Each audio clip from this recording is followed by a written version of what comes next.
এই বর্তমানে বাংলাদেশের ভিতরে যারা কোরআনের বিরুদ্ধে কথা বলবে, যারা ইসলামের বিরুদ্ধে কথা বলবে, যারা আলেম ওলামাদের বিরুদ্ধে কথা বলবে, যারা মসজিদ মাদ্রাসার বিরুদ্ধে কথা বলবে, আল্লাহর কসম তাদের জায়গা বাংলার জমিনে হবে না, বাংলার জমিনে হবে না। কথা বলেন ঠিক কিনা? আমার বন্ধুগণ,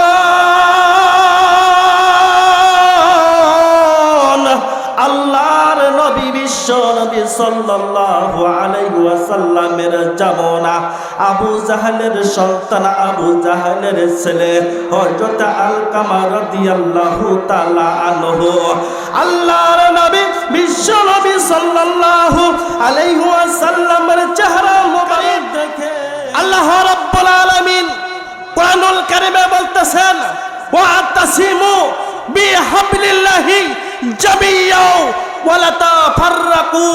আল্লাহ রাব্বুল আলামিন বলতেছেন, হে পৃথিবীর মানুষ, তোমাদের মাঝে এমন একটা রশি দিলাম, এই রশি খেলা তুমি যদি শক্ত করে ধরতে পারো তুমি পিছলে পড়বে না।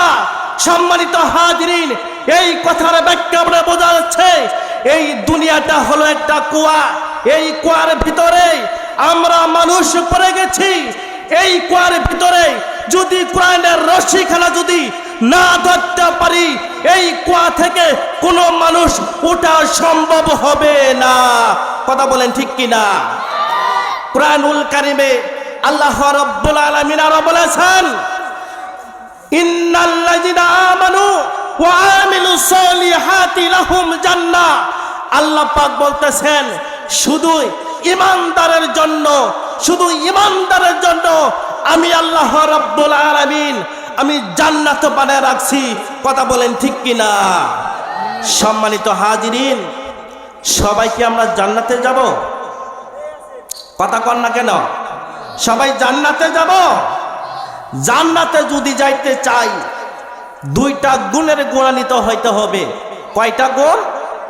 দুইটা গুণের গুণান্বিত হইতে হবে। এক নম্বরে গুণ হলো ঈমান, দুই নম্বর গুণ হলো আমল। যার ভিতরে ঈমান আছে তার ভিতরে আমল আছে, যার ভিতরে ঈমান নাই তার ভিতরে আমল নাই, যার ভিতরে ঈমান নাই তার ভিতরে নামাজ নাই, যার ভিতরে ঈমান নাই তার ভিতরে পর্দা নাই, যার ভিতরে ঈমান নাই তার ভিতরে রমজান মাসের রোজা নাই, যার ভিতরে ঈমান নাই তার ভিতরে সত্য কথা নাই, যার ভিতরে ঈমান আছে সুদ খাইতে পারে না, যার ভিতরে ঈমান আছে ঘুষ খাইতে পারে না, যার ভিতরে ঈমান আছে পর্দা ছাড়তে পারে না। কথা বলেন ঠিক কিনা? সম্মানিত হাজিরিন, আল্লাহ রাব্বুল আলামিন কোরআনুল কারীমে বলতেছেন, ইয়া আইয়ুহাল্লাযিনা আমানু দুখুলু ফিস-সিলমি কাফা। আল্লাহ পাক বলতেছেন, হে ঈমানদারেরা, তোমরা পরিপূর্ণভাবে ইসলামের ভিতরে ঢুকে যাও, পরিপূর্ণভাবে ইসলামের ভিতরে ঢুকে যাও। সম্মানিত হাজিরিন, আল্লাহ পাক আরো কোরআনুল কারীমে বলতেছেন, ইয়া আইয়ুহাল্লাযিনা আমানুত্তাকুল্লাহ হাক্কা তুকাতিহি ওয়া লা তামুতুন্না ইল্লা ওয়া আনতুম মুসলিমুন। আল্লাহ পাক বলতেছেন, হে ঈমানদারেরা, যতক্ষণ পর্যন্ত তোমরা খাঁটি মুমিন না হয়েছো, যতক্ষণ পর্যন্ত তোমরা পরিপূর্ণ মুসলমান না হয়েছো, ততক্ষণ পর্যন্ত কবরে এসো না। কবর বেশি একটা সুবিধাজনক জায়গা না। কথা বলেন ঠিক কিনা? আমার ভাইরা, আমার বন্ধুগণ,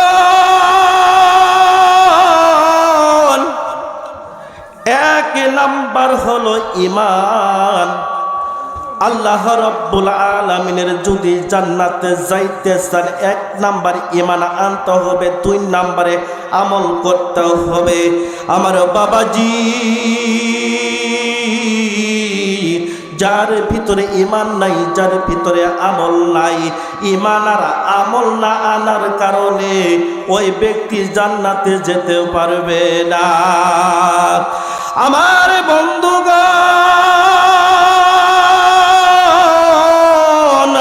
আল্লাহর নবী বিশ্ব বিশ্ব নবী সাল্লাল্লাহু আলাইহি ওয়াসাল্লামের জামানা আবু জাহেলের সন্তান আবু জাহেলের ছেলে হযরত আলকামা রাদিয়াল্লাহু তাআলা আনহু আল্লাহর নবী বিশ্ব নবী সাল্লাল্লাহু আলাইহি ওয়াসাল্লামের চেহারা মোবারক দেখে আল্লাহর পয়গম্বরের চেহারা মোবারক দর্শন করার পরে হযরত আলকামা রাদিয়াল্লাহু তাআলা আনহু আল্লাহর পয়গম্বরকে বলতেছেন, ও আল্লাহর পয়গম্বর,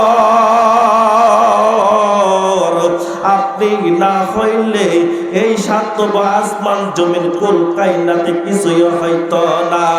ও আল্লাহর পয়গম্বর, আল্লাহ রাব্বুল আলামিন আপনাকে এত সুন্দর করে আদর করে যত্ন করে আপনাকে সৃষ্টি করে দুনিয়ার মধ্যে পাঠাইছেন। আমার বাবাজি হযরত আলকামা রাদিয়াল্লাহু তাআলা আনহুর আব্বা তো হলো আবু জাহেল। আমার বন্ধুগণ চিৎকার দিয়া বলতে পারলেন মুসলমান যুবক ভাইরা আমার, আবু জাহেল ইসলামের শত্রু না বন্ধু? আবু জাহেল ইসলামের শত্রু না বন্ধু?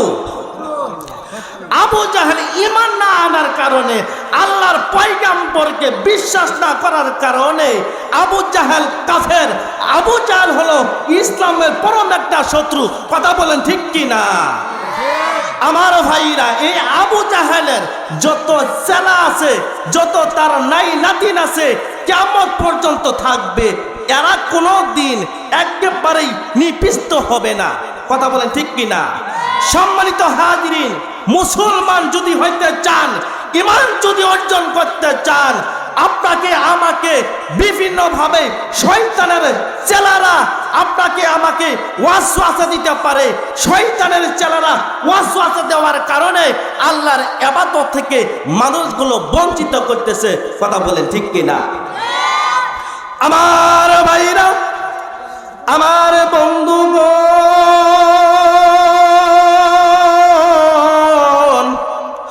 হযরত আব্দুল্লাহ বিন আনসার এত গরিব মানুষ, আল্লাহর পয়গম্বর যেদিন বলেছিল আসসালাতু মিফতাহুল জান্নাহ, ওগো আমার সাহাবী, নামাজ ধরো, নামাজ পড়ো, নামাজ ব্যতীত কেউ জান্নাতে প্রবেশ করতে পারে না। আমার বন্ধুগণ, আমার বাবাজিরা, মনে বড় দুঃখ লাগে, মনে বড় দুঃখ লাগে। মাইকে আজান হয়ে যায়, মসজিদের ভিতরে মুসল্লি পাওয়া যায় না। কথা বলেন ঠিক কি না? ও আমার বন্ধুগণ, আব্দুল্লাহ বিন আনসার এত গরিব মানুষ, এত নিরীহ মানুষ, এই মানুষটার কাছে যখন আওয়াজটা আইলো, আব্দুল্লাহ বিন আনসার তার বাড়িতে যাইয়া তার বিবিকে বললেন, বিবি রে, আল্লাহর পয়গম্বর নামাজের কথা বলেছে, নামাজ ধরার জন্য, নামাজ কায়েম করার জন্য। ও বিবি, তুমি আমাকে কথা দাও, আজ থেকে তুমি কি নামাজ পড়বা? আব্দুল্লাহ বিন আনসারের স্ত্রী ঈমানের সহিত বলতেছে, ও স্বামী গো, আল্লাহর পয়গম্বর যখন বলেছে নামাজের কথা, আজ থেকে নামাজ পড়বো, কোনো দিনে এক ওয়াক্ত নামাজ কাজা করব না। তার স্ত্রী বলতেছে, স্বামী গো, তোমার আর আমার মধ্যে মাত্র কাপড় হলো একটা, কিভাবে নামাজগুলো আদায় করব? আব্দুল্লাহ বিন আনসার বিবিকে বললেন, বিবি রে, আর তোমার আর আমার ভিতরে কাপড় হলো একটা, কোনো দুঃখ নাই। ঘরের মধ্যে এমন একটা গোত্র করব, যখন নামাজের টাইম হয়ে যাবে কাপড়টা খুলে আমাকে দিবে, আমি পরিধান করে মসজিদে নামাজে যাব। নামাজ পড়ার পরে আমি গোত্রের ভিতরে ঢুকবো, কাপড় খুলিয়া দিব, এই কাপড়টা পরিয়া তুমি নামাজ পড়বা, তারপরও এক ওয়াক্ত নামাজ কাজা করা যাবে না। ও বন্ধুগণ, আপনার আমার ঘরের ভিতরে, আপনার আমার সুকেশের ভিতরে কাপড় চোপড়ের কোনো অভাব আছে? কথা মনে হয় বুঝেন নাই? আপনার আমার সুগাজের ভিতরে, বাড়ির ভিতরে, ঘরের ভিতরে এত কাপড় কিনতে কিনতে কিনতে কিনতে একটা মার্কেট হয়ে গেছে, সুকেস কাপড় ভর্তি হয়ে গেছে। ও বন্ধুগণ, তারপরও আল্লাহর হুকুম আমরা নামাজ আদায় করি না। এ বন্ধু, নামাজের কথা আপনাকে বলা লাগে কেন? আপনি যখন হাল চাষ করতে যান, যখন এরি লাগাইতে যান, যখন ভুট্টা বুনিতে যান, কেউ তো কোনোদিন কাউকে সাজেশন দেওয়া লাগে নাই। ও বন্ধু, আল্লাহ রাব্বুল আলামিন আপনাকে আমাকে একমাত্র শুধুমাত্র কেবলমাত্র সৃষ্টি করেছেন। ওয়া আবুদুল্লাহ, আল্লাহ তাআলা বলতেছেন আমি তোমাদেরকে বানাইলাম, তোমাদেরকে সৃষ্টি করলাম একমাত্র শুধুমাত্র কেবলমাত্র আমার গোলামি করার জন্য। কথা বলেন ঠিক কিনা?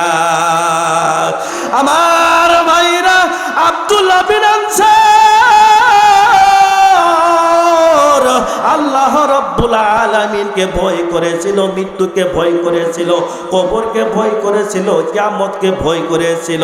এই ভয় করার কারণে যত কষ্ট হোক না কেন, যত কিছুই হোক না কেন, কোনদিন আল্লাহ রাব্বুল আলামিনের হুকুম অপারেট করে নাই। কথা বলেন ঠিক কিনা? ও বন্ধু, তাদের ঈমান আর আমাদের ঈমান কিন্তু এক হবে না, রাত আর দিন পার্থক্য হয়ে যাবে। কথা বলেন ঠিক কিনা? এ মুসলমান ভাইরা আমার,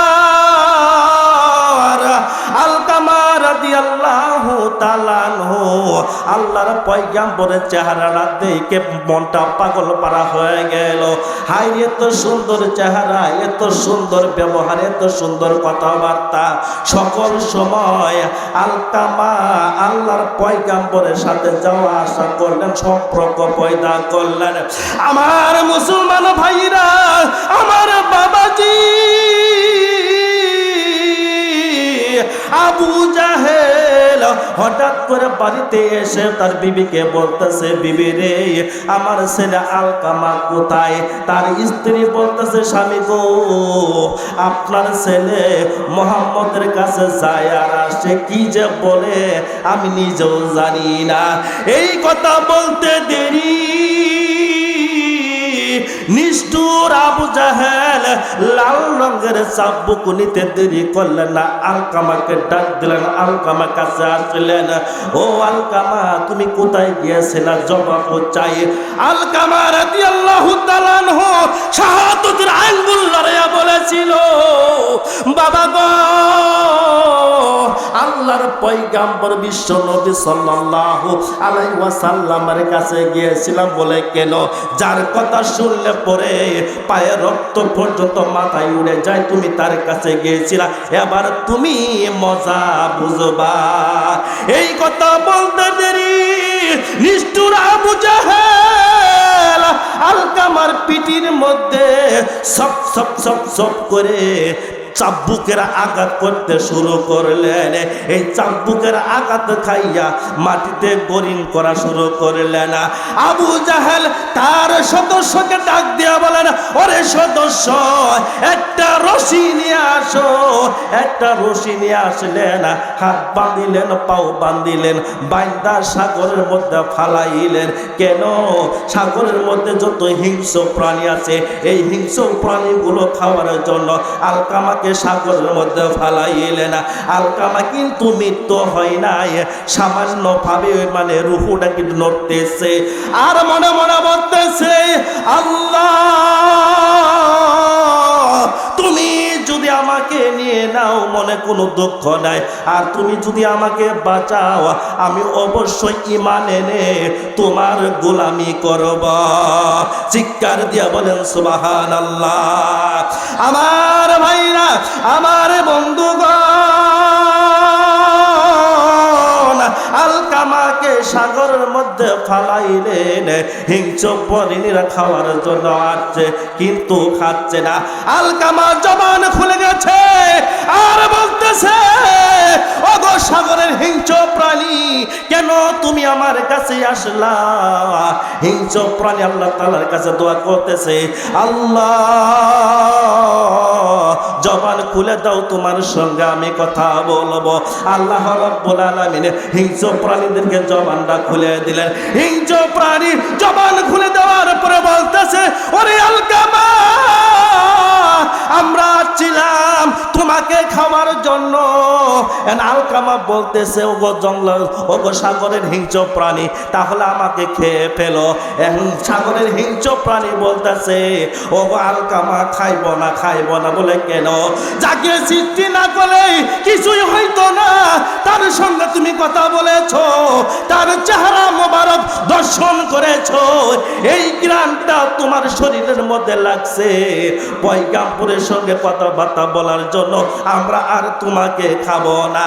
আলকামা বলতেছে, তাহলে তুমি যদি আমাকে না খাও, তাহলে তোমার মুখ দ্বারায় আমার হাতের বান্ধন খুলিয়া দাও, পায়ের বান্ধন খুলিয়া দাও। সাগরের হিংস্র প্রাণীগুলো এই রশিগুলো হাতের বান্ধন খুলে দিলেন, পায়ের বান্ধন খুলে দিলেন। আলকামা রাদিয়াল্লাহু তাআলা আনহু আবারও সাগর থেকে উঠে বাসায় আসছে। আবু জাহেল দেখে মাথাটা নষ্ট হয়ে গেছে, মাথাটা গরম হয়ে গেছে। এবারও লাল রঙের চাবুক দিয়া আলকামাকে পিটাইতে পিটাইতে আবারও হাত বান্ধিলেন, পাও বান্ধিলেন, জঙ্গলার ভিতরে ফালে আসলেন। জঙ্গলার ভিতরে ফালে আসার পরেই জঙ্গলার বাঘ, ভালুক, যত হিংস্র প্রাণী আছে সমস্ত হিংস্র প্রাণীগুলো কাছে আসলেন খাওয়ার জন্য। আলকামা বলতেছে, ওগো জঙ্গলার হিংস্র প্রাণী, তোমরা এখানে কেন আসলা? জঙ্গলার হিংস্র প্রাণী বলতেছে, তোমাকে খাওয়ার জন্য আসছি। বলে খাবো না কেন? যাকে সৃষ্টি না করলে কিছু হইতো না, তার সঙ্গে তুমি কথা বলেছো, তাকে তুমি মহব্বত করেছো, এই মহব্বত করার কারণে আমরা আর তোমাকে খাবো না। এখন আলকামা বলতেছে, ওগো জঙ্গলার হিংস্র প্রাণী, আমাকে যদি না খাও, হাতের বান্ধন খুলে দাও, পায়ের বান্ধন খুলে দাও, আমি নবীর দরবারে যাব। হাতের বান্ধন খুলে দিলেন, পায়ের বান্ধনগুলো খুলে দিলেন। আলকামা অসুস্থ শরীর নিয়ে আস্তে আস্তে আস্তে আস্তে আল্লাহর পয়গাম্বরের কাছে গেলেন। যা বলতেছি, ইয়া রাসূলুল্লাহ, ইয়া হাবিবাল্লাহ, ওগো আল্লাহর পয়গাম্বর, আপনার কাছে আসার কারণে, আপনার সঙ্গে কথা বলার কারণে আমাকে এইরকম ভাবে কষ্ট দিয়েছে। ওগো আল্লাহর পয়গাম্বর, আমি আর দেরি করতে চাই না, আপনার হাত মোবারক লাগাইয়া, আমার হাতের সঙ্গে হাত লাগাইয়া আপনার মধুর কালেমা পড়ায়া দিন, লা ইলাহা ইল্লাল্লাহু মুহাম্মাদুর রাসূলুল্লাহ সাল্লাল্লাহু আলাইহি ওয়াসাল্লাম। আমার ভাইরা, তারা যে ঈমান আনার কারণে এত নির্যাতন হয়ে গেছে, এত কষ্ট করেছে, এত মার খাইছে, আমরা যদি ঈমান নিয়ে আসি, নির্যাতনের কোনো প্রশ্ন আসে না, কষ্টের কোনো প্রশ্ন আসে না। কথা বলেন ঠিক কিনা? ঈমানের পথে অবিচল থেকে আমার মরণ যেন হয়। ঈমানের পথে অবিচল থেকে আমার মরণ যেন হয়। তোমার কাছে মিনতি আমার, তোমার কাছে মিনতি আমার, তুমি মহান ওগো দয়াময়। ঈমানের পথে অবিচল থেকে আমার মরণ যেন হয়। প্রতিদিন মিথ্যের মুখোমুখি হয়, প্রতিদিন মিথ্যের মুখোমুখি হয়। বেদিন ফাঁসে কেরা করে হয় চয়, আজাজিলে সে গুমরাহি সুর শোনায়, গুমরাহি সুর শোনায়। ইমানের পথে অবিচল থেকে আমার মরণ যেন হয়। কথা বলেন ঠিক কিনা? তাহলে দুইটি গুণ যার ভিতরে থাকবে সেই হবে জান্নাতের মালিক। চিৎকার দিয়ে বলেন সুবহানাল্লাহ। আরেকটা কথা বলতে চাই, মুসলমান এই বর্তমানে বাংলাদেশের ভিতরেই যারা কোরআনের বিরুদ্ধে কথা বলবে, যারা ইসলামের বিরুদ্ধে কথা বলবে, যারা আলেম ওলামাদের বিরুদ্ধে কথা বলবে, যারা মসজিদ মাদ্রাসার বিরুদ্ধে কথা বলবে, আল্লাহর কসম তাদের জায়গা বাংলার জমিনে হবে না, বাংলার জমিনে হবে না। কথা বলেন ঠিক কিনা?